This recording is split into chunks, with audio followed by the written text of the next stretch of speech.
రాజకీయ తెలంగాణ అసెంబ్లీ సమావేశాలు కొనసాగుతున్నాయి. ఇప్పుడు లైవ్ చూద్దాం. శ్రీ గణేష్ గారు. ధన్యవాదాలు అధ్యక్ష. మా కంటోన్మెంట్ నియోజకవర్గంలో ఉన్న వాళ్ళు అత్యధిక మంది పేద మధ్యతరగతి వాళ్ళు. వారికి చిన్న చిన్న బస్తీలలో ఉంటున్నారు, చిన్న ఇల్లులు. వారు ఏదైనా ఫంక్షన్స్ కానీ చిన్న చిన్న కార్యక్రమాలు, చిన్న ఫంక్షన్స్ కావచ్చు పెద్ద ఫంక్షన్ ఏది చేసుకోవాలన్నా కమ్యూనిటీ హాలు చాలా చోట్ల లేకుండా ఇబ్బంది పడుతుండ్రు. పెరుగుతున్న జనాభా అనుగుణంగా కమ్యూనిటీ హాల్స్ చాలా అవసరం. వాళ్ళు ఏదైనా కార్యక్రమాలు చేసుకోవాలంటే ఈరోజు ఎక్కువ మట్టుకు ప్రైవేట్ ఫంక్షన్ హాల్స్ మీద ఆధారపడవలసి వస్తుంది.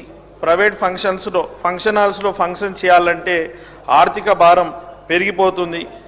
చాలా ఇబ్బందికరమైన వాతావరణం వారికి ఏర్పడుతుంది. కాబట్టి మా దగ్గర గతంలో గాంధీ కమ్యూనిటీ హాల్ అని లాల్ బజార్లో ఉండే, బీఆర్ఎస్ గవర్నమెంట్ రాగానే ఆ గాంధీ కమ్యూనిటీ హాల్ని డంప్ యార్డ్గా మార్చి ఈ పేద మధ్యతరగతి వాళ్ళు అక్కడ ఫంక్షన్స్ చేసుకున్న వాళ్ళకి ఆ ఫంక్షన్ హాల్ లేకుండా, కమ్యూనిటీ హాల్ లేకుండా కూడా చేశారు.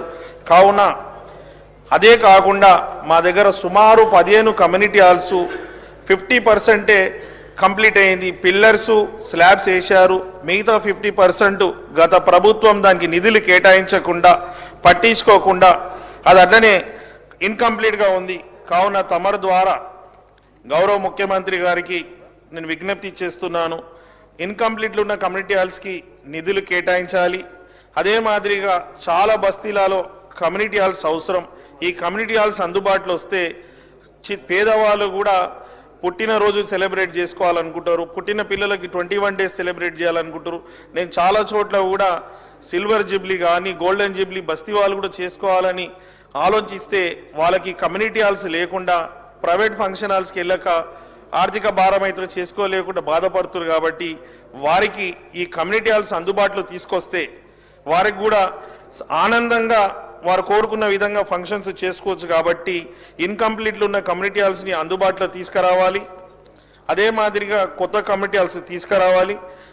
ముఖ్యంగా అధ్యక్ష, మా తెలంగాణ రాష్ట్రంలో ఉన్న అన్ని నియోజకవర్గాలకి భిన్నంగా మా కంటోన్మెంట్ నియోజకవర్గం ఉంటుంది. మా కంటోన్మెంట్ కాన్స్టిట్యున్సీలో అత్యధిక శాతం కంటోన్మెంట్ బోర్డు, ఆ బోర్డు వచ్చి సెంట్రల్ అధీనంలో ఉంది. కాబట్టి గత ప్రభుత్వం పట్టించుకోక, కేంద్రం కూడా ఎలాంటి సహకారం అందించకుండా ఈ కమ్యూనిటీ హాల్స్ ఎన్నో రోజుల నుంచి పేద ప్రజలు ఇబ్బంది పడుతున్నా వారికి ఎవరు పట్టించుకోలేదు. కాబట్టి తమరి ద్వారా గౌరవ ముఖ్యమంత్రి గారికి నేను విజ్ఞప్తి చేస్తున్నాను, ఎంత తొందరగా అయితే అంత తొందరగా ఇన్కంప్లీట్ ఉన్న కమ్యూనిటీ